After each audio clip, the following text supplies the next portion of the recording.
Firstly, prepare the surface for the emblem by using a 3M primer wipe.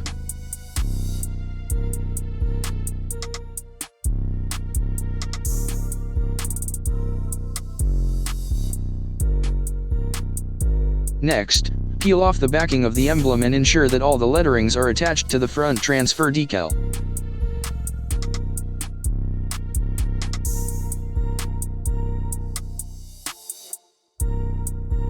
Then, align and position the emblem on the trunk via the transfer decal. Once done, press down the emblem firmly before peel off the front transfer decal and you're done.